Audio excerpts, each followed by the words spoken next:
Oke, kita mulai. Bismillahirrahmanirrahim. Assalamualaikum warahmatullahi wabarakatuh. Innal hamdalillah nahmaduhu wa nasta'inuhu wa nastaghfiruh wa na'udzu billahi min shururi anfusina wa min sayyiati a'malina. Man yahdihillahu fala mudilla lahu wa man yudlil fala hadiya lahu.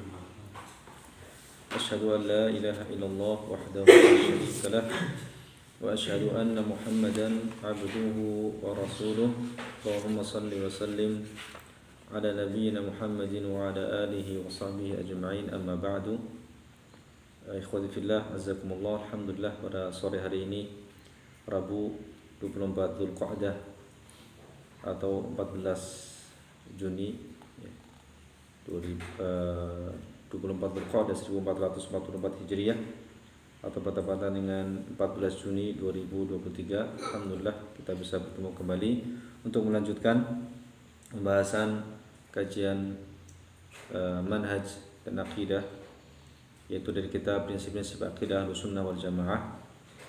Semoga Allah Azza wa Jalla memberikan kepada kita ilmu yang bermanfaat. Amin. InsyaAllah kita akan masuk pada prinsip yang ke-75, halaman, atau kalau halamannya beda ya. Kalau di halaman saya, di buku saya 201. Prinsip yang ke-75. Ya. 190 ya. Prinsip yang ke-75 yakni ukhuwah imaniyah. Ukhuwah imaniyah. Ahlussunnah wal Jamaah menjaga ukhuwah atau persaudaraan sesama kaum mukminin, dan seolah mereka itu seperti satu tubuh. Bila yang satu sakit, maka yang lainnya pun ikut merasakan sakit juga. Ini yang harus kita rasakan dan harus kita tanamkan pada diri kita. Ketika ada seorang saudara kita mukmin sakit, maka kita pun merasakan sakit, dan itulah ikatan keimanan yang paling kuat. Ya, ikatan keimanan yang paling kuat itu merasakan apa yang dirasakan oleh saudaranya dari rasa sakit atau musibah ataupun yang lainnya. Karena seorang mukmin dengan mukmin yang lainnya seperti satu tubuh, ya, kalbunyan, ya, yashuddu ba'dhum ba'dha, itu seperti bangunan, ya. Kalbunyan yashuddu ba'dhum ba'dha, seperti bangunan yang saling menguatkan, atau kal jasadil wahid, atau seperti satu tubuh, ya, kal jasad al wahid. Bagaimana Rasulullah SAW mengatakan, ya, al-mu'minil mu'min kalbunyan yashuddu ba'duhu ba'dha. Ya. Seorang mukmin bagi mukmin yang lainnya itu seperti bangunan atau seperti satu bangunan. Ya, sebagian yang menguatkan sebagian yang lain. Ya, namanya bangunan itu saling menguatkan. Ya. Dan juga Rasulullah mengatakan, "Matsalul mu'minin fi tawaddihim wa tarahumihim wa ta'atufihim mathalul jasad idza ishtaka minhu 'udwun tada'a lahu sa'irul jasad bis-sahari wal humma." Ya, permisalan kaum mukminin di dalam kecintaan mereka, kemudian tarahumihim, kasih sayang mereka, wa ta'atufihim, dan kelemah lembutan mereka, itu seperti satu jasad. Ya, idza ishtaka minhu 'udwun, jika salah satu anggota tubuhnya merasakan sakit, ya, tada'a lahu sa'irul jasad bis-sahari wal humma, maka itu akan menjadikan seluruh anggota tubuh yang lainnya, ya, bisahar, ya, merasa tidak bisa tidur, wal huma, dan merasa demam, ya, rasakan tidak enak. Ya, itu yang harus kita rasakan, apa yang menimpa saudara-saudara kita kaum muslimin, ya. Dan itu adalah makna daripada al-wala dan juga al-bara, ya, loyalitas dan berlepas diri, bersikap loyal, bersikap cinta, bersikap mendekat, bersikap yakni mencintai kepada sesama muslim, sesama mukmin, dan menjauh, ya, berlepas diri dari orang-orang kafir. Maka jika ada seseorang yang mengaku muslim kemudian dia condongnya atau loyalnya atau dekatnya kepada orang-orang kafir, maka dipertanyakan keimanannya. Ya. Dipertanyakan keimanannya. Ya. Bisa jadi itu merupakan salah satu daripada, ya, sifat kemunafikan. Atau Allah Azza wa Jalla ingin menampakkan kepada kita hakikat hakikat keimanannya atau hakikat keyakinannya kepada kita. Ya. Karena seorang mukmin tidak mungkin bersikap loyal kepada orang-orang kafir. Ya, tidak mungkin. Ya. Kalau seorang yang mengaku muslim kemudian dia bersikap loyal kepada orang-orang kafir, ya, maka ini menjadi sebuah tanda atau sinyal, ya, dipertanyakan keimanannya, dipertanyakan pengakuannya sebagai seorang muslim. Ya. Tapi kemudian yang ke-76, bersyukur terhadap nikmat dan bersabar atas musibah. Ya, Ahlu Sunnah wal Jamaah menyuruh kaum muslimin untuk bersabar ketika mendapat ujian atau cobaan, bersyukur ketika mendapat kesenangan, dan ridha terhadap pahitnya qada dan qadar. Ya. Sebagaimana Allah Azza wa Jalla berfirman dalam surat Al-Baqarah, "Walanabluwannakum bisyai'in minal khawfi wal ju'i wa naqsin minal amwali wal anfusi wath thamarat wa basyyiris sabirin." Ya. Sungguh kami akan menguji kalian. Ya, benar-benar akan menguji kalian. Ini suatu keniscayaan kita dalam hidup, ya. Ujian, cobaan. Dengan apa? Bisyai'in minal khauf, dengan sedikit rasa takut. Sedikit, bisyai'. Ya, di sini Allah Azza wa Jalla mengatakan bisyai'in, dengan sedikit. Minal khauf, rasa takut, wal ju', rasa lapar. Ya, bisyai'in minal khauf wal ju', wa naqsin minal amwal, kekurangan harta. Ya. Pasti kita pernah merasakan itu. Ya, sedikit rasa takut, kemudian rasa lapar, ya, kekurangan harta. Wathamarat, dan juga kekurangan buah-buahan. Ya. Wa basyiris sabirin, dan berikanlah kabar gembira kepada orang-orang yang sabar. Ya. Nah, sabar ini adalah sebuah ibadah yang pahalanya tidak terbatas. Sebagaimana Allah Azza wa Jalla mengatakan dalam Al-Qur'an, "Innama yuwaffas sabiruna ajrahum bighairi hisab." Sesungguhnya orang-orang yang sabar itu, ya, akan diberikan pahalanya tanpa hisab, tanpa batas. Ya, suatu keniscayaan kita pasti akan diuji oleh Allah Azza wa Jalla di dunia ini untuk menguji apakah kita betul-betul beriman atau tidak. Ya. Ahasiban nas ayyutraku ay yaqulu amanna wa hum la yuftanun.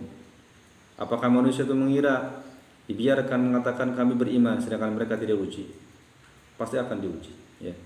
Sebagai ujian, sebagai bukti apakah dia mengucapkan kami beriman itu betul-betul muncul dari hatinya atau hanya ikut-ikutan saja. Ya.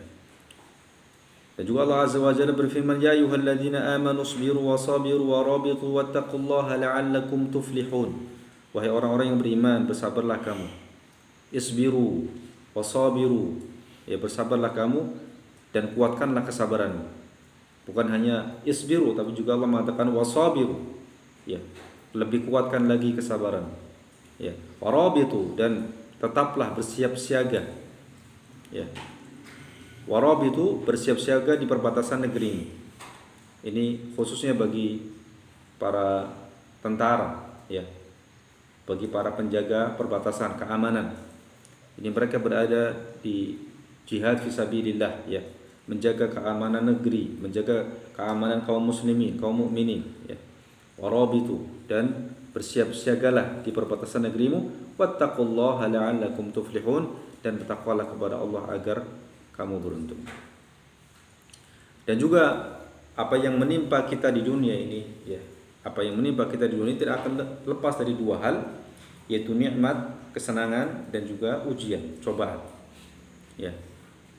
Dan itu dua-duanya baik bagi seorang mukmin, ya, selama menyikapinya dengan benar, selama menyikapinya dengan tepat, sebagaimana yang Rasulullah SAW sebut dalam hadis ini, ya, ajaban li amril mu'min, inna amrahu kullahu khair, wa laysa dzalika li ahadin illa lil mu'min, in asabathu sarra syakara fa kana khairan lah, wa in asabathu dharra sabar fa kana khairan lah. Ya, sungguh menakjubkan perkara seorang mukmin, semua urusannya menjadi baik. Dan itu tidak didapatkan kecuali oleh orang yang beriman. Jika dia ditimpa kesenangan atau diberikan kesenangan, dia bersyukur, maka itu baik baginya. dan jika ditimpa dharra, yakni musibah, dia bersabar, maka itu juga baik baginya. Jika diberikan nikmat dia bersyukur, maka itu menjadi kebaikan baginya. Ya, Allah Azza wa Jalla akan menetapkan nikmatnya tersebut. Allah akan bahkan menambahkan nikmatnya. Ya, menetapkan nikmatnya dan bahkan akan menambahnya, sebagaimana Allah Azza wa Jalla mengatakan, wa ita'adzana rabbukum la in syakartum la azidannakum wa la in kafartum inna 'adzabi lasyadid. Ya. Jika kita la in syakartum la azidannakum, jika kalian bersyukur maka niscaya kami akan menambahkan nikmatku atas kalian. Jika tidak, yakni kufur, maka sungguhnya azabku sangat pedih. Ya. Dan itu ketika kita berbicara tentang syukur, maka ada 3 yang harus kita lakukan, ikhwah. Agar syukur kita betul-betul sempurna, yakni kita mengucapkan dengan lisan kita alhamdulillah, ya, alhamdulillahilladzi bi ni'matihi tatimmus shalihat, ya. Atau ketika kita ditimpa musibah tetap kita memuji Allah Azza wa Jalla, alhamdulillahi ala kulli hal, ya. Lisan kita mengucapkan demikian, kemudian kita meyakini dalam hati bahwasanya tidaklah apa yang kita dapatkan dari nikmat tersebut semata-mata karunia Allah. Bukan karena kepintaran kita, bukan karena kecerdasan kita, bukan karena bukan karena pengalaman kita, ya. Semata-mata karena karunia dari Allah Azza wa Jalla. Makanya, ya, termasuk daripada untuk menjaga kesempurnaan tauhid kita, ya. Ketika kita mendapatkan nikmat, jangan lupa senantiasa yang awal kita ucapkan adalah alhamdulillahi bifadlillah, alhamdulillahi bifadlillah. Ya, summa, baru kemudian dengan kesungguhan saya, dengan kesungguhan dia, wakada. Alhamdulillahi bifadlillah. Ya.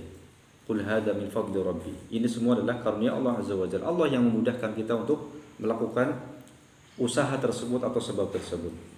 Ya. Insyaallah kalau kita mengucapkan dengan lisan kita, kemudian hati kita menetapkan itu, ya, maka akan sempurna keimanan kita, akan sempurna tauhid kita, dan akan sempurna rasa syukur kita kepada Allah Subhanahu wa taala. Karena banyak kaum muslimin yang tidak mewujudkan itu dalam lisan. Ya, walaupun hati mereka tidak memaksudkan menyandarkan kepada sebab, tapi masih banyak dari kaum muslimin yang tidak menyandarkan itu kepada Allah Azza wa Jalla secara lisan. Ya, misalnya setelah minum obat ini saya sembuh. Setelah saya bawa ke rumah sakit saya sembuh. Atau setelah dirawat di rumah sakit dia sembuh. Dia tidak mengucapkan dengan lisannya, ya, dengan izin Allah Azza wa Jalla setelah dirawat di rumah sakit dia sembuh. Dia tidak mengatakan demikian. Meskipun kita tahu bahwasanya ketika dia mengucapkan itu tidak memasukkan bahwasanya kesembuhan itu karena rumah sakit atau karena disebabkan oleh dokter, tidak. Ya. Tapi kita ingin agar kalam kita, ucapan kita juga menunjukkan tauhid. Ya, menunjukkan apa? Tauhid dengan izin Allah Azza wa Jalla. Ya, dengan karunia Allah Subhanahu wa taala. Ya. Maka ya dia sembuh, ya. Ini yang masih banyak kita dapati dari kaum muslimin, tidak menyadarkan, ya, nikmat pertama kali kepada Allah Subhanahu wa taala. Dan ini bisa menafikan kesempurnaan imannya atau kesempurnaan tauhidnya, ya. Makanya ketika ada seorang sahabat berkata kepada Rasulullah sallallahu alaihi wasallam, "Masya Allah wa syi'ta." Masya Allah wa syi'ta, karena kehendak Allah, ya, dan kehendakmu. Rasulullah sallallahu alaihi wasallam mengingkari itu. Beliau mengatakan, "Aja'altani lillahi niddan?" Apakah kamu ingin menjadikan aku sebagai sekutu bagi Allah? Qul masya Allah wahdah. Katakan karena kehendak Allah semata. Karena kehendak Allah semata. Jika kita ingin mengikutkan makhluk, maka kita ucapkan dengan summa dalam bahasa Arab atau kemudian dengan bahasa Indonesia. Ya. Ya, alhamdulillah dengan izin Allah, ya, kemudian dengan juhud atau dengan kesungguhan, ya, anak saya, ya, dia lulus ujian misalnya. Mungkin agak panjang, tetapi itulah yang harus kita ucapkan dengan lisan kita agar betul-betul kita bisa bersyukur kepada Allah Azza wa Jalla dan betul-betul bisa menyempurnakan tauhid kita. Karena kita tidak boleh menyandarkan apapun dari kebaikan kecuali kepada Allah Subhanahu wa taala. Ya, sabar dan syukur ini merupakan faktor penyebab bagi pelakunya untuk dapat mengambil manfaat dari ayat-ayat Allah. Ya. Hal ini karena iman dibangun di atas sabar dan syukur. Ya. Sesungguhnya pangkal syukur adalah tauhid dan pangkal sabar adalah meninggalkan hawa nafsu. Ya. Pangkal syukur adalah tauhid. Allah Azza wa Jalla memberikan kepada kita nikmat tauhid, nikmat iman, ya. Nikmat menjadi seorang ahli tauhid. Ini sebesar-besarnya nikmat yang Allah Azza wa Jalla berikan kepada kita, ya. Baik, kemudian yang ke-77, ikhwah. Dari prinsip akidah Ahlussunnah wal Jamaah adalah akhlak yang mulia. Akhlak yang mulia. Ahlussunnah wal Jamaah mengajak manusia kepada akhlak yang mulia dan amal-amal yang baik, dan serta melarang dari akhlak yang buruk. Ya. Rasulullah sallallahu alaihi wasallam bersabda, "Akmalul mu'minina imana ahsanuhum khuluqa wa khiyarukum linisa'ihim." Ya. Kaum mukminin yang paling sempurna imannya adalah yang paling baik akhlaknya. Ya. Dan sebaik-baik kalian adalah yang paling baik terhadap istri-istrinya atau wanita-wanitanya. Nah, ini sering kita terbalik. Ya, sering kita terbalik atau sering sebagian kaum muslimin terbalik, ya. Sangat baik, sangat loyal terhadap ya koleganya, sangat loyal terhadap teman sekantornya, sangat loyal terhadap teman-teman duduknya, ya. Bersikap baik, berkata lembut, tapi kemudian di rumahnya tidak dia praktekkan seperti itu kepada istrinya. Ini terbalik, ya. Karena yang paling berhak untuk mendapatkan kebaikan kita adalah keluarga kita, istri kita, anak kita, ya, orang tua kita, baru kemudian yang lainnya, ya. Ahlussunnah wal Jamaah juga memerintahkan untuk berbuat baik kepada kedua orang tua, menganjurkan untuk silaturahim, berbuat baik kepada tetangga, anak yatim, fakir miskin, dan ibnu sabil atau orang yang bepergian, safar dan kehabisan bekal, ibnu sabil. Ya. Mereka melarang dari berlaku sombong, angkuh, dan zalim. Mereka memerintahkan untuk berakhlak yang mulia dan melarang dari akhlak yang hina. Insya Allah orang yang belajar agama, ya, dengan ikhlas, ya, dengan penuh disertai dengan adab-adabnya, maka insya Allah akan menjalankan ini semua, ikhwah, ya, menuntut ilmu dengan adab-adabnya. Bahkan para ulama terdahulu, ya, itu belajar adab selama 30 tahun dan belajar ilmu selama 20 tahun. Belajar adabnya ini lebih banyak, ya. Dan sering sekali kita mendapati, ya, atau mungkin semacam keluhan dari sebagian ustadz atau dari sebagian guru, ya, yang mendapati anaknya tidak memiliki adab yang baik. Mereka tidak ingin terjatuh dalam hulu, ya, seperti yang dilakukan oleh sebagian kaum muslimin terhadap sebagian penuntut ilmu terhadap gurunya, hulu, ya. Akan tapi mereka terjatuh pada sisi yang lain, yaitu meremehkan. Ini tidak benar, ya.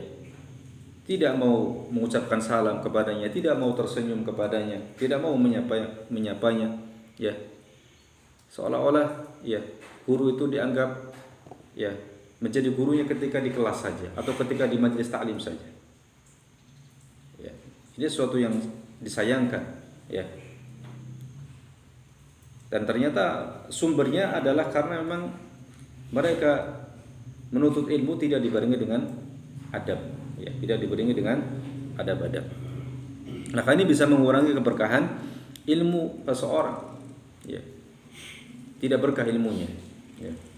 Maka, ya, ini kita harus menunaikan adab-adab yang telah diajarkan oleh Islam, ya, terhadap guru-guru kita, terhadap orang yang mengajarkan ilmu kepada kita, ya. Bahkan ada perkataan Ali bin Abi Thalib kalau tidak salah, ya, yang mengingatkan kita betapa besarnya hak seorang guru. Yang ini banyak kita dapati hilang, apalagi kita dapati berita-berita subhanallah, ya, di luar itu, ya, seorang murid, apa kemarin yang terjadi itu, memukul gurunya, ya. Ya, ini bukan di pondok pesantren, bukan, tapi di luar, ya. Berani kepada gurunya, ya, luar biasa ini, ya. Kita yang ada di pondok itu kalau ada murid kemudian ketemu tuh, kemudian dia nggak salam, kemudian nggak senyum, ini anak ini nggak beradab atau kurang adabnya. Ini apalagi di luar sampai apa? Sampai memukul guru. Ini luar biasa sekali. Ya. Bagaimana ilmunya akan berkah? Pantasan kemudian kerjaan mereka adalah tawuran, kerjaan mereka adalah ya macam-macam hal-hal yang tidak bermanfaat. Ini sangat disayangkan. Adab, ya, masalah adab, ya, ya, akhlak. Akhlak itu ada dua macam. Akhlak kepada Allah Azza wa Jalla, ya, ini hablum minallah. Kita harus memperbaiki hubungan kita kepada Allah Azza wa Jalla. Yang paling pertama adalah ikhlas dalam kita beribadah, dan yang kedua kepada sama manusia. Ya, sebagian ada yang akhlaknya baik, subhanallah, luar biasa kepada Allah Azza wa Jalla dengan ibadah dan seterusnya, tapi kemudian sama manusia kurang, tidak mengenal tetangganya, ya. Dan sebagian lagi, ya, baik kepada manusia tapi ibadah kepada Allah Azza wa Jalla ini kurang. Ini tentu adalah sesuatu yang tidak benar, ya. Yang benar adalah dua-duanya kita harus berusaha untuk mengamalkannya. Ini beribadah kepada Allah Subhanahu wa taala dan ya menyambung hubungan yang baik kepada manusia. Jika kita tidak bisa berikan manfaat kepada manusia, paling tidak kita tidak mengganggu mereka. Ya kan? Jika kita tidak mampu memberikan manfaat kepada manusia, maka minimal ya kebaikan kita adalah tidak mengganggu mereka. Ya. Tidak melakukan hal-hal yang bisa mengganggu manusia. Ya.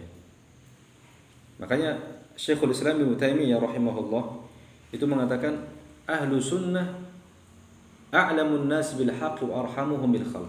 Ahlu sunnah adalah manusia yang paling tahu dengan kebenaran dan yang paling rahmat, yang paling lembut, yang paling sayang kepada makhluk, kepada manusia. Mau mengadakan acara, ini kira-kira ganggu enggak? Ini kira-kira ganggu orang enggak, lewat enggak? Sampai berpikir seperti itu. Ini kalau mengganggu jangan. Ya. Karena ya, menyingkirkan gangguan dari jalan ini bagian daripada apa? Keimanan. Sebagaimana disebutkan dalam hadis, ya. Al-imanu sab'un atau sab'un sittuna sab'una bid'ah yani bagian, ya. A'laha qaulu la ilaha illallah wa adnaha imatatul adha 'anil thariq. Iman itu ada 60 atau 70 lebih cabang. Yang paling tinggi adalah ucapan la ilaha illallah, dan yang paling rendah adalah menyingkirkan gangguan dari jalan. Ya. Ini bagian daripada keimanan. Wal haya'u syu'batun minal iman. Wal haya'u syu'batun minal iman, dan rasa malu itu bagian daripada cabang keimanan. Sampai seperti itu, ya. Ya. Kalaulah mereka kaum muslimin memahami ini, maka tidak ada lagi namanya nalpot brong, ya. Nalpot apa yang mengganggu kaum muslimin, ya, mengganggu istirahat mereka.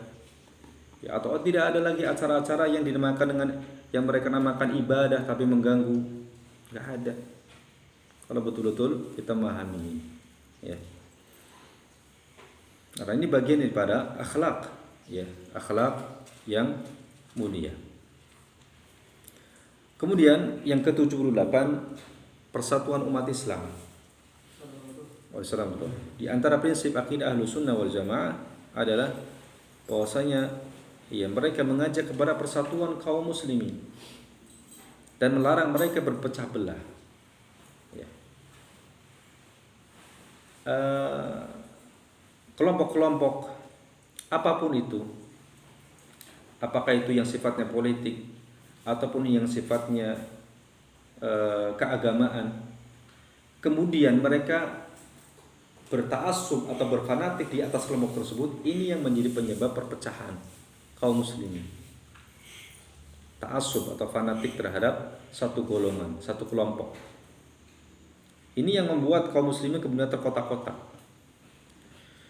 Belum lagi yang paling parah adalah kotak-kotak yang sifat atau dasarnya adalah politik. Ya. Warna merah, warna kuning, warna hijau, ya. Kemudian loyalitas mereka dibangun di atas itu. Kalau enggak sama-sama merah ya enggak. Ya. Walaupun dalam politik itu tidak ada teman abadi, ya. Dan tidak ada musuh abadi. Semuanya tergantung kepentingan. Ya. Allah Azza wa Jalla mengatakan wa'tasimu bihablillahi jami'an wa la tafarraqu. Perhatikan ayat ini, ikhwah. Berpegang teguhlah kalian semua dengan tali Allah, semua. Ya, dan jangan berpecah belah. Ahlu sunnah wal jamaah sering dituduh menjadi sebab pemecah belah umat.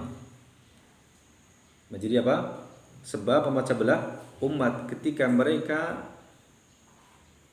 memperingatkan umat dari kesyirikan, ketika mereka memperingatkan umat dari bid'ah atau perkara-perkara yang tidak diajarkan oleh Rasulullah SAW.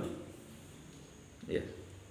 Padahal sebab terbesar daripada perpecahan umat itu adalah kesyirikan dan juga kemudian bid'ah. Ini yang menjadi sebab terbesar perpecahan umat. Ya. Mereka menyeru kepada persatuan dengan tidak menegakkan amar ma'ruf nahi mungkar. Ya. Dengan mendiamkan saudaranya, kemudian mereka bersatu berkumpul, seolah-olah itu adalah persatuan, tapi sebetulnya itu adalah persatuan yang semu. Itu seperti persatuannya orang-orang kaum musyrikin dari kalangan Yahudi. Ya, ketika Allah Azza wa Jalla berfirman wa tahsabuhum jami'an wa qulubuhum syatta dzalika bi annahum qaumun la ya'qilun. Engkau wahai Muhammad mengira bahwasanya mereka itu bersatu. Tahsabuhum jami'an, padahal qulubuhum syatta, padahal hati mereka itu bercerai-berai. Kenapa? Karena persatuan yang tidak dibangun di atas tauhid. Karena persatuan yang tidak dibangun di atas sunnah Nabi Sallallahu Alaihi Wasallam, maka itu hakikatnya hanyalah persatuan yang semu. Ya. Yang dimaksud dengan hablullah atau tali Allah di sini adalah dijelaskan oleh para ulama, berpegang teguh dengan tali Allah, yakni ajaran Islam. Hendaknya kita berpegang teguh dengan ajaran Islam yang bersumber dari Al-Quran dan Sunnah dengan pemahaman salaful ummah. Itu yang dimaksud dengan hablullah, tali Allah. Karena pemahaman salaful ummah inilah yang menyatukan kaum muslimin di awal, menyatukan para sahabat, ya, di atas akidah yang sama, ya. Tidak ada perpecahan di antara mereka. Maka kita pun ingin mengajak kaum muslimin untuk kembali, ya, kepada persatuan Islam dengan kembali kepada ajaran agama mereka yang bersumber dari Al-Quran dan juga Sunnah dengan pemahaman salaful ummah, yakni para sahabat radhiyallahu taala anhum. Dan alhamdulillah pemahaman ini Allah jaga sampai sekarang dan bahkan nanti sampai hari kiamat.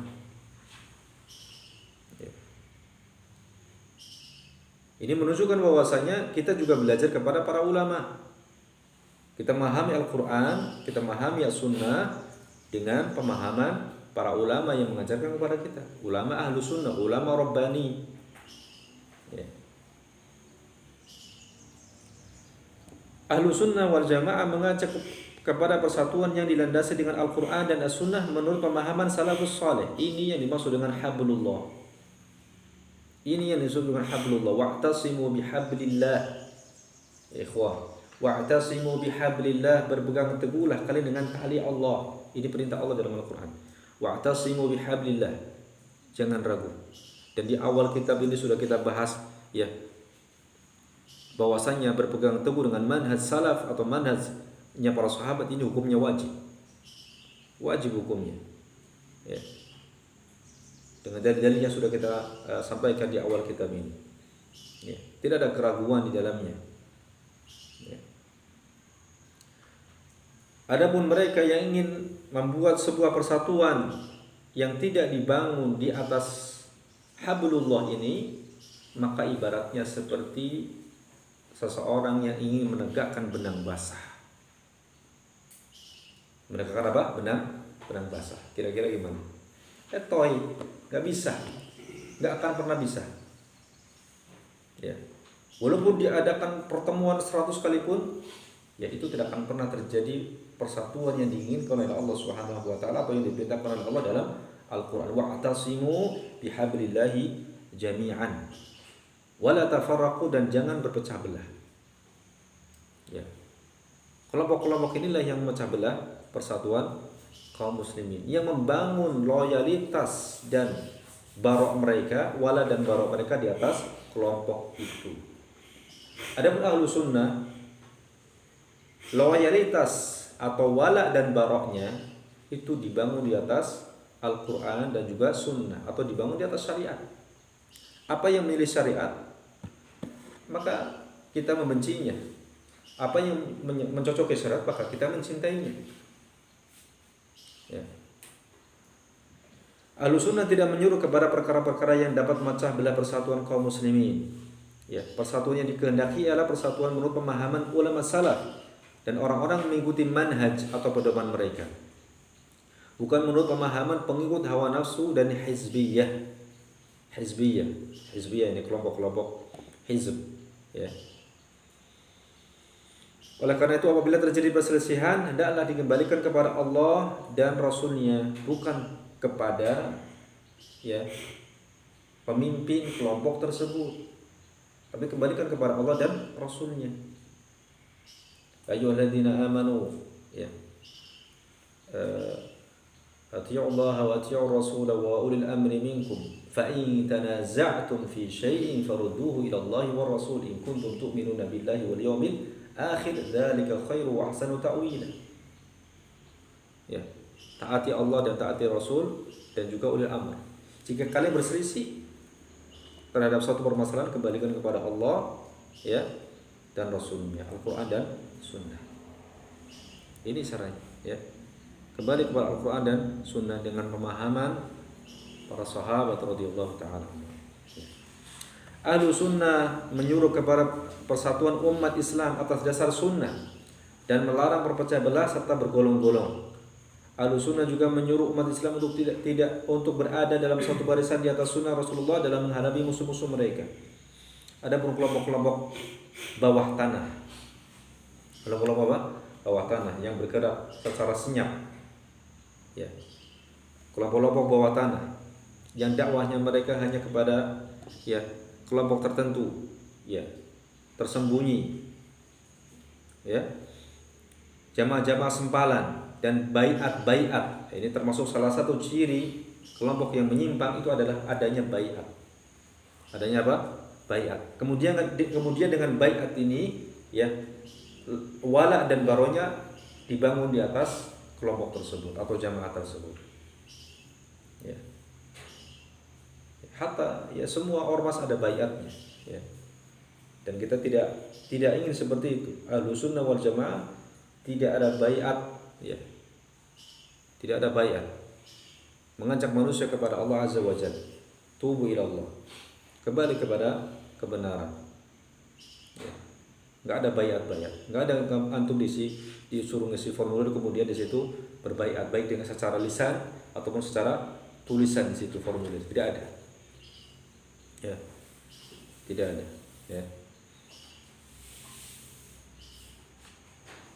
Sebagai baiat dakwah, dan baiat dakwah ini merupakan penyebab timbulnya perpecahan dan fitnah atau pertikaian.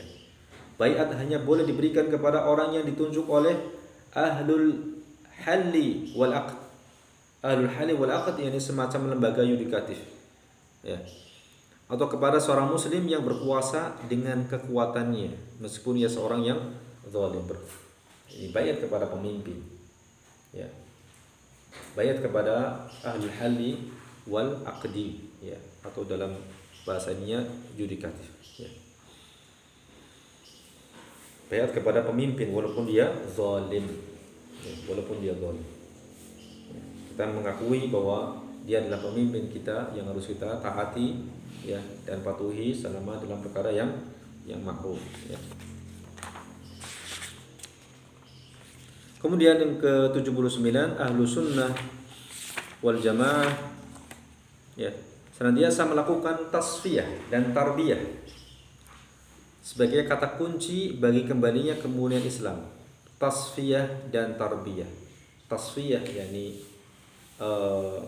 pembersihan, tasfiyah, tarbiyah pendidikan, tasfiyah, pemurnian, ya, pemurnian akidah, ya, pemurnian syariat, ya, kemudian tarbiyah, ditarbiyah, dididik, ya. Sebagaimana Allah Azza wa Jalla berfirman, ya, walladzi ba'atsa fil ummiyina rasulan minhum yatlu 'alaihim ayatihi wa yuzakkihim, mensucikan mereka, dibersihkan terlebih dahulu. Ibaratnya ya sebuah sangkar atau sebuah kandang, kalau tidak dibersihkan maka akan kembali ya kepadanya ya kotoran-kotoran, atau kembali kepadanya hal-hal keburukan, ya ular lah, ya binatang lah, kembali di situ, atau semut. Kenapa? Karena nggak dibersihkan. Tapi kalau dibersihkan maka akan jauh keburukan-keburukan, ya. Maka yang harus dibersihkan terlebih dahulu ya dari seorang ya mukmin adalah akidahnya, tauhidnya. Ini ibarat ya adalah kandang, karena dia tempatnya dalam hati. Ini kalau kandangnya sudah benar, kalau kandangnya sudah bersih, maka insya Allah ya tidak akan masuk kepadanya kecuali hal-hal yang bersih, hal-hal yang baik, ya. Wa yuzakkihim, dialah yang telah ya mengutus ya fil ummiyin, kepada satu umat yang buta huruf, ya, yang tidak bisa baca tulis, rasulan, seorang rasul, minhum, dari kalangan mereka.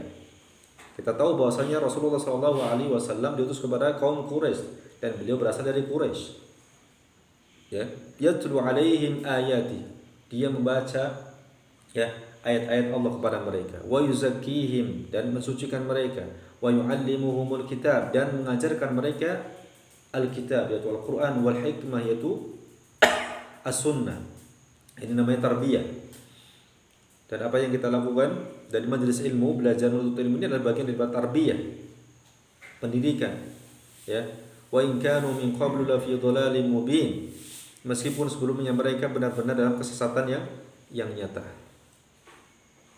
Ya. Yang dimaksud dengan tasfiyah, yakni pemurnian, yakni pemurnian akidah Islam. Yang pertama ini, pemurnian akidah Islam dari sesuatu yang tidak dikenal dan telah menyusup masuk ke dalamnya. Ya. Karena sebagaimana dahulu Nasara itu dirusak oleh seorang Yahudi. Ya. Ajaran Nasrani itu dirusak oleh seorang Yahudi yang menyusup ke dalamnya. Akhirnya rusaklah Nasara. Pun demikian Islam. Orang-orang Yahudi pun ingin merusak Islam dengan menyusup ke dalamnya. Yang kita tahu ya daripada nenek moyang Syiah Rafidhah, dia seorang Yahudi yang pura-pura masuk Islam, ingin merusak akidah Islam dari dalam. Ya, dan ini biasanya berkaitan dengan masalah kuburan. Ya, bid'ah yang berkaitan dengan kuburan pertama kali yang masukkan adalah Syiah Rafidhah. Sudah disusupi. Tapi alhamdulillah ya bifadlillah ya Allah Azza wa Jalla tetap menjaga agama ini dan akan tetap menjaganya sampai tegak hari kiamat. Tetap ada golongan yang berusaha untuk mendakwakan umat untuk kembali kepada kemurnian Islam. Dan memang akan asing ya, sebagaimana yang Rasulullah SAW ya sampaikan kepada kita, bada al-Islamu ghariban wa sayaudu ghariban kama bada fatuba lil ghuraba. Ya, Islam itu datang asing. Ya. Orang-orang musyrikun ketika itu merasa aneh. Ya, Rasulullah SAW mengajak untuk menjadikan Tuhan itu menjadi Tuhan yang satu. Asing. Ya. Karena mereka telah mendapati nenek moyang mereka seperti itu. Ya. Wa sayaudu ghariban, dan Islam akan kembali menjadi asing. Kama bada, sebagaimana awal muncul. Ya fatuba lil ghuraba, maka beruntunglah orang-orang yang terasing itu. Ya.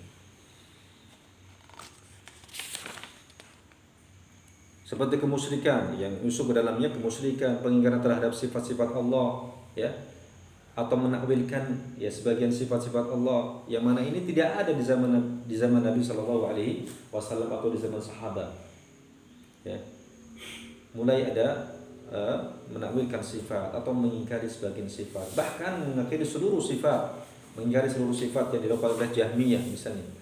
Ya. Penolakan hadis-hadis sahih yang berkaitan dengan akidah dan yang lainnya. Ya, bahkan ya sekarang ada ya salah satu pesantren di Indramayu yang betul-betul terlihat sekali kesesatannya, ya, yang meragukan bahwasanya Al-Qur'an itu kalamullah. Ya. Meragukan bahwasanya Al-Qur'an apa? Kalamullah, dan bahkan dia mengatakan dan mengajarkan kepada santri-santrinya bahwasanya Al-Qur'an itu kalam Rasulullah sallallahu alaihi wasallam. Na'udzubillah. Dengan mengatakan ya, qala Rasulullah sallallahu alaihi wasallam fil Qur'anil Karim. La haula wala quwwata illa billah. Ini sudah jelas mengatakan bahwa Al-Qur'an adalah kalam siapa? Rasulullah. Ini kekufuran yang nyata. Ya, dalam khutbah-khutbahnya yang diajarkan kepada santri-santri begitu. Dalam khutbah Jumat kita lihat dalam tayangan YouTube-nya, mereka mengatakan qala Rasulullah sallallahu alaihi wasallam fil Qur'anil Karim. Haula wala quwwata. Ini jelas kekufuran yang nyata. Ya, semoga ya pemerintah bisa bertindak tegas ya untuk menutup pondok ini, karena ini jelas-jelas kesesatan yang nyata. Ya, kasihan ya orang-orang awam yang ingin menyekolahkan, memondokkan ya anaknya di pesantren malah tersesat dengan kesesatan yang bisa mengeluarkan dirinya dari Islam. Na'udzubillah. Ya, terlalu banyak penyimpangan yang sangat nyata dari pesantren ini. Kemudian yang kedua, pemurnian ibadah. Dari pemurnian apa? Akidah. Yang kedua, pemurnian ibadah dari berbagai macam bid'ah yang telah mengotori kesucian dan kesempurnaan agama Islam. Ya. Dan sangat disayangkan sebagian kaum muslimin yang ketika disampaikan kepadanya dakwah untuk kembali kepada akidah dan ibadah yang murni, mereka menganggap bahwa kita membenci mereka. Padahal itu adalah bentuk daripada kasih sayang ya kita kepada mereka, ya. Kasih sayang kita kepada mereka agar betul-betul kembali kepada Islam yang murni, Islam yang tidak terkontaminasi dengan ya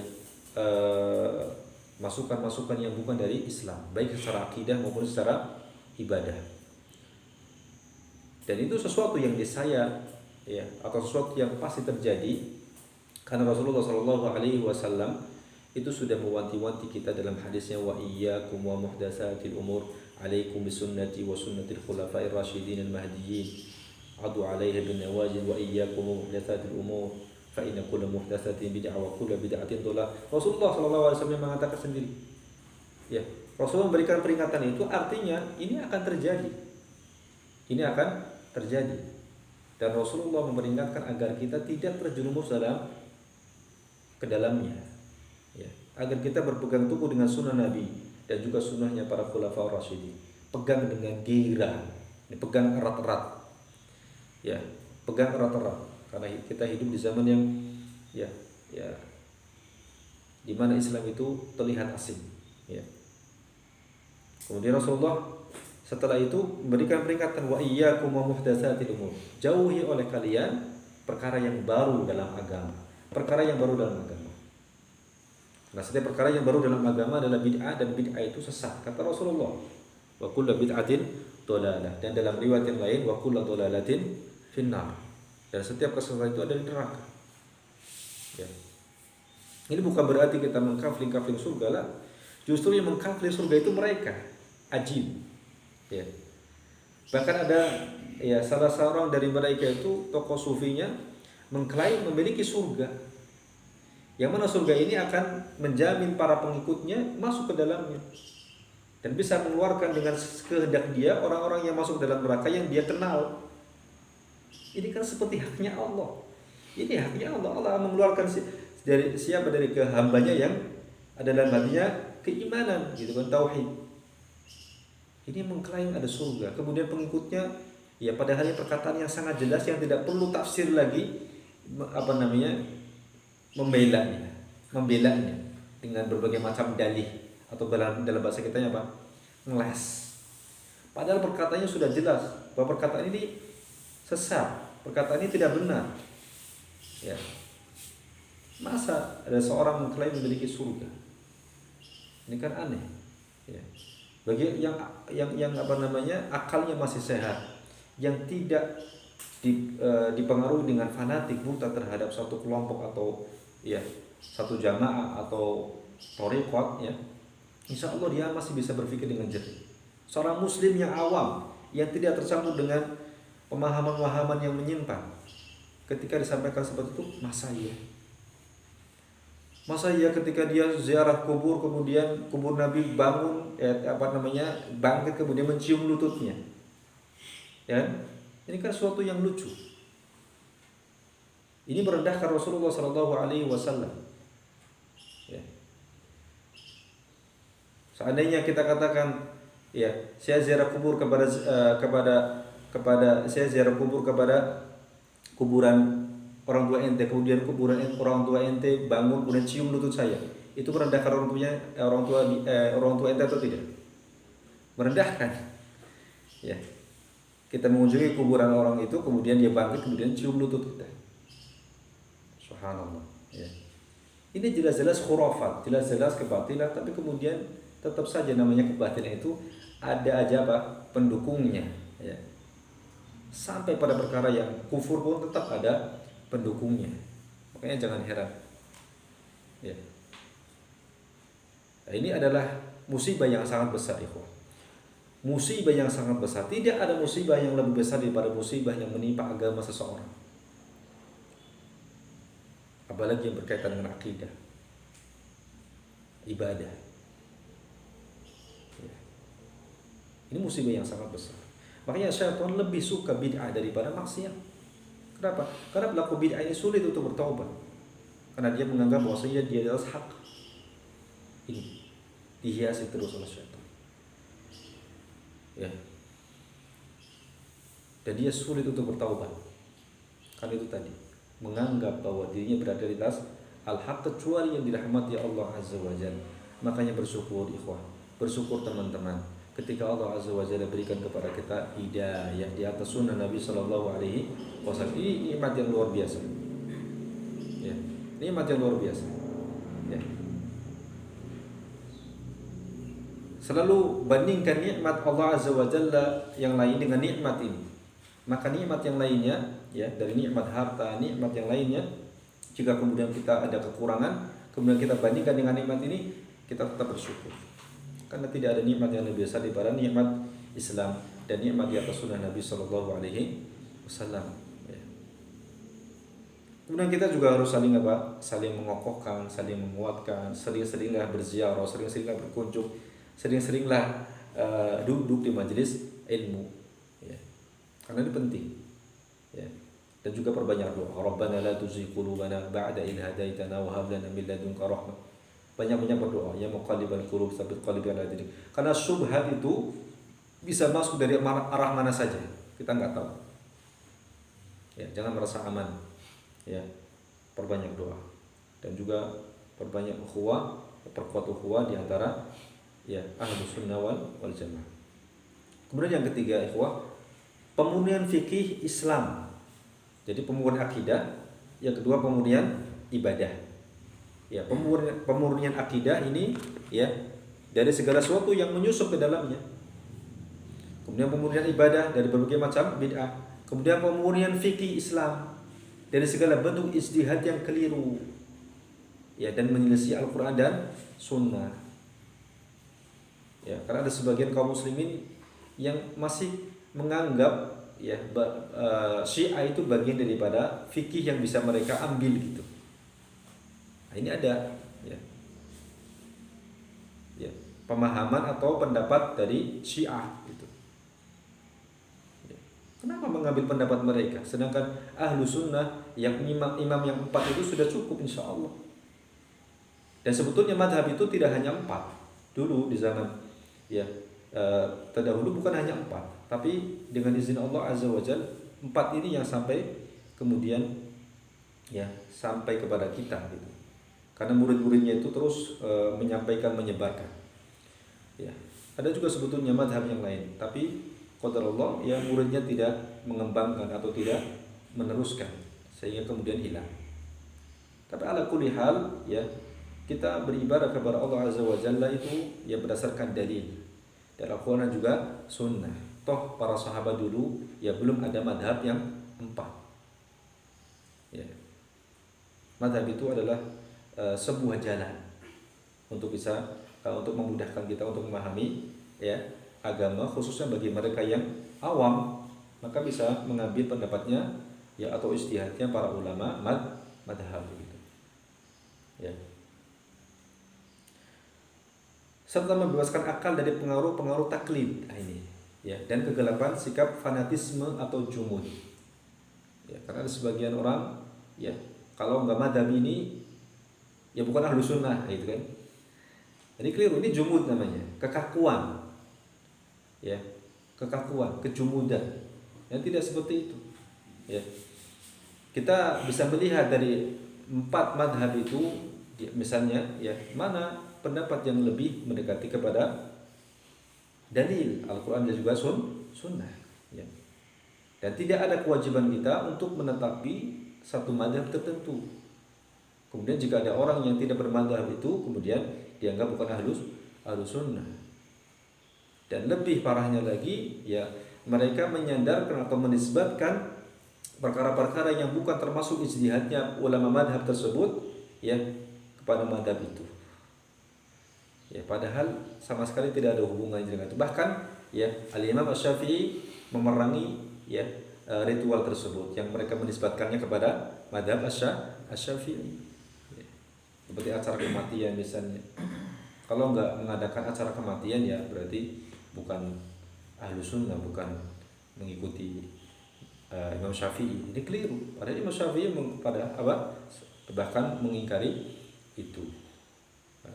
Ini berkata ya tanpa ilmu dan nanti akan dimintai pertanggungjawaban ya. Dan yang lainnya. Kemudian yang keempat, pemurnian kitab-kitab tafsir Al-Quran, tafsir Al-Quran, fikih, kitab-kitab yang berhubungan erat dengan raqaiq atau kelembutan hati, dan kitab-kitab lainnya dari hadis-hadis lemah dan palsu ya, dengan Israiliyat dan kemungkaran lainnya. Pemurnian kitab-kitab ya, tafsir Al-Quran, fikih ya, kitab-kitab yang berhubungan erat dengan raqaiq itu kelembutan hati ya. Misal di tengah-tengah masyarakat kita ini ada satu kitab yang sangat masyhur ya, yang dijadikan mereka untuk melembutkan hati ya, yaitu kitab Ihya Ulumuddin ya. Ihya Ulumuddin ini kitab yang tinggi martabatnya di tengah mereka. Hanya saja kitab Ihya Ulumuddin ini di dalamnya banyak hadis-hadis yang dhaif ya, yang mana orang yang membacanya ini harus paham atau membacanya ketika sudah ada ta'liqnya daripada hadis-hadis itu ya. Dan juga kitab-kitab yang lain ya, dari hadis-hadis palsu, hadis-hadis lemah, dawang Israiliyat dan kemungkaran yang lainnya. Makanya Syekh Al-Albani rahimahullah ya, kemudian dalam rangka ini tasfiyah ya, beliau kemudian meneliti kitab-kitab hadis selain Bukhari dan Muslim, itu Sunan Abi Dawud, kemudian Sunan At-Tirmidzi, Sunan An-Nasa'i, Sunan Ibnu Majah. 4 ini masih tercampur dengan yang sahih dan yang dhaif.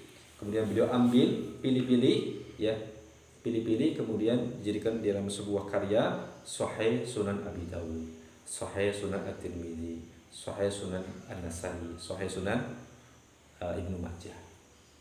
Ya. Atau beliau juga punya karya yang lainnya, Silsilatul Hadis As-Shahihah. Ya, Silsilatul Hadis As-Shahihah, sebenarnya hadis-hadis sahih dalam istilah beliau. Ya. Kemudian ada Silsilatul Hadis Ad-Dhaifah. Itu semua dalam rangka tasfiyah, pemurnian akidah, pemurnian ibadah, pemurnian fikih Islam, dan pemurnian kitab-kitab tafsir Al-Quran, kitab fikih dan yang lainnya dari hadis-hadis yang lemah dan palsu. Ya. Adapun tarbiyah adalah pembinaan generasi muslim di atas Islam yang telah dibersihkan dari setelah tadi tasfiyah, pembersihan, pemurnian ya, baru kemudian digembleng, ditarbiyah ya, ditarbiyah, dididik, ya, dengan sebuah pembinaan secara Islami yang benar sejak usia dini tanpa terpengaruh oleh pendidikan ala Barat yang kafir. Nah, ini kewajiban kita sebagai orang tua, ikhwah. Kewajiban kita sebagai orang tua, ya, untuk mentasfiyah dan mentarbiyah, ya. Demikian, insyaallah. Saya kira untuk pertemuan kita hari ini sampai ya, prinsip Islam yang ke-79. Nah, insyaallah mudah-mudahan pekan depan terakhir sampai selesai insyaallah. Sallallahu ala nabiyina Muhammad wa ala alihi wa sahbihi wasallam. Wa akhiru da'wana alhamdulillahi rabbil alamin. Assalamualaikum warahmatullahi wabarakatuh.